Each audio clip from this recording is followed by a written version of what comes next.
మా సొంత గ్రామం కైకలూరు మండలం బుజ్బలపట్నం గ్రామం నుంచి వచ్చినటువంటి ఉజ్వల జోషాపయ్య గారికి శిరస్సు వంచి నమస్కారాలు.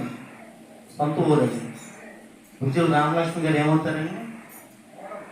కోడలు, సంతోషం. అలాగే మా తమ్ముడు ఎప్పుడూ ప్రేమగా ఆహ్వానించి నా కోసం ప్రార్థన చేయటం, మరి కైకలూరు వచ్చినప్పుడు ఆయన కలవటం ఎంతో అదృష్టంగా భావిస్తున్నా. మంచి దైవజనుడు ధర్మన్ దాస్ గారు కూడా. ఎందుకంటే దైవజనుడు అంటే మన యొక్క బాధలని, కష్టాలని, అనేక విషయాల్ని ఆ ప్రభువుకి ప్రార్థన రూపంలో చెప్పేటటువంటి గొప్ప వ్యక్తులు దైవజనులు. ఆయనకి కూడా శిరస్సు వంచి నమస్కారం తెలియజేస్తున్నాను. అలాగే దేవుని బిడ్డలందరికీ కూడా నూతన సంవత్సర శుభాకాంక్షలు తెలియజేస్తున్నాను. నా పేరు లావేటి వీర శివాజీ. నేను స్టేట్ ఓబీసీ రాష్ట్ర ప్రధాన కార్యదర్శి, ఓబీసీ అదర్ బ్యాక్వర్డ్ క్లాసెస్. నేను కరోనా టైంలో ఒక 50 గ్రామాలకి నేను సొంత ఊరు లోకుమూడి, ఒక 50 గ్రామాలకి కరోనా టైంలో కూరగాయలు, అన్నము, బియ్యము అన్నీ కూడా పంచడం జరిగింది. అలాగే దైవజనులందరికీ కూడా ఒక 300 మందికి కూడా వాళ్ళకి ఒక 500 రూపాయలు సరిపడగా కిట్టును కూడా ఆ రోజు, ఎందుకంటే ఆ రోజు మొత్తం కూడా లాక్ అయిపోయింది కరోనా. అలాంటి కార్యక్రమాలు కూడా దేవుని చిత్తం ద్వారాగా, ప్రభు చిత్తం ద్వారాగా చేయడానికి ముందుకు వచ్చాను. నేనుగా రాలా, ప్రభు ఆదేశిస్తేనే చేయగలుగుతాం. మీరైనా ఈ మందిరానికి వచ్చారంటే ప్రభు యొక్క ఆదేశాలు, ఆ ప్రభు యొక్క సంకల్పం మనలో ఉండబట్టే ఇక్కడికి రాగలుగుతాం. ఎందుకంటే నేను బాల్యం నుంచి నేను మా కైకలూరు మార్కెట్ యార్డ్ ఎదుర్కొని మా ఇల్లు ఉంది. అక్కడ బీపీఎఫ్ చర్చ్ అని ఉంది. ఆ చర్చ్లో గాబ్రియల్ అయ్యారని ఆయనలాగా ఉండేవారు. అయితే ఆయన పంచి గించి కట్టుకుని మంచి జబర్దస్త్గా ఉన్నాడు. వాస్తవంగా నేను హిందువు. ఆయన మా ఇంటికి వచ్చి మా అమ్మకి చెప్పి, అమ్మ బిడ్డలు రెడీ చేసి చర్చికి పంపించంటే చిన్న వయసు 4-5 అడుగులు తప్పటడుగులు వేసుకున్నాను. అంటే దాదాపుగా 84, 85 టైంలో. అప్పుడు ఇన్ని చర్చిలు లేవు. ఆ చర్చి కూడా కింద ఇసుక, చుట్టూ దళ్ళు కూడా లేవు. ఆ సంచులు అవి కట్టారు, పైన ఏమో జమ్ము తాటారు చేశారు. అప్పటి నుంచి మాకు క్రైస్తవం అన్న, ఈ యొక్క యేసు ప్రభు యొక్క వాక్యాలన్నా చాలా ఇష్టంగా నమ్ముతాను, వింటాను. గత అనేక సంవత్సరాలుగా నేను మా గ్రామాల్లో రక్షణ సైన్యం అని ఒక చర్చెస్ ఉంటాయి, చాలుస్తున్నారు. వాళ్ళు క్రమం తప్పకుండా నేను ఎక్కడో దగ్గర అటెండ్ అవుతాను. మా మండవీలు మండలంలో కనీసం 30 నుంచి 35 దాకా ఉంది. ఏదో కార్యక్రమం. నిన్న కూడా నేను సింగనపూడి వెళ్ళాను.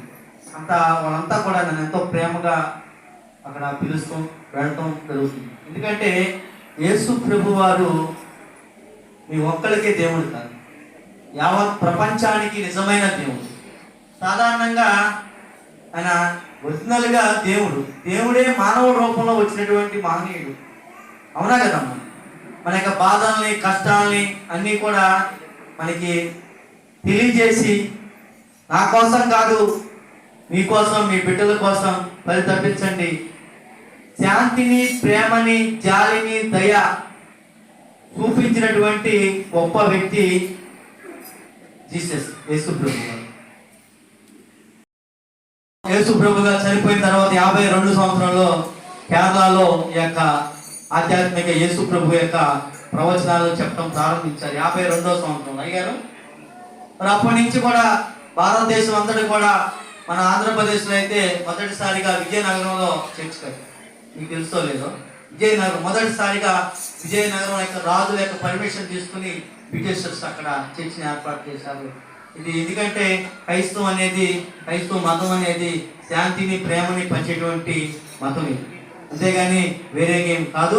మనం అందరం కూడా ఆ యేసు ప్రభు యొక్క మార్గాన్ని ఖచ్చితంగా అనుసరించాలా.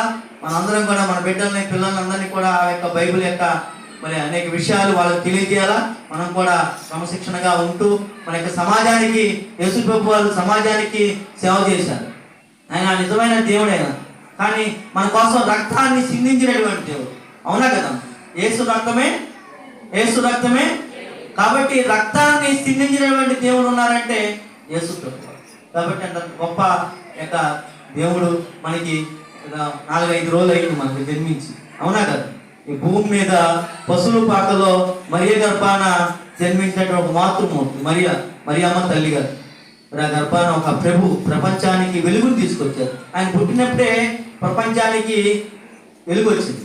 నక్షత్రాలన్నీ కూడా, స్టార్స్ అన్ని కూడా బాగా కాంతివంతంగా వెలుగు వచ్చింది. చూడండి, అంత మహిమ కలిగినటువంటి ప్రభు యేసు ప్రభు.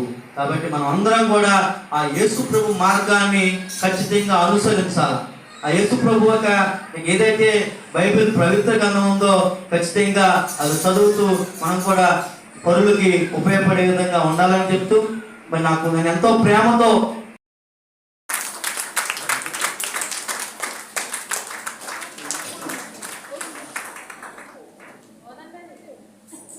తండ్రి యొక్కయు కుమారుని యొక్కయు పరిశుద్ధాత్మ అన్యోన్య సహవాసము. ఆమేన్.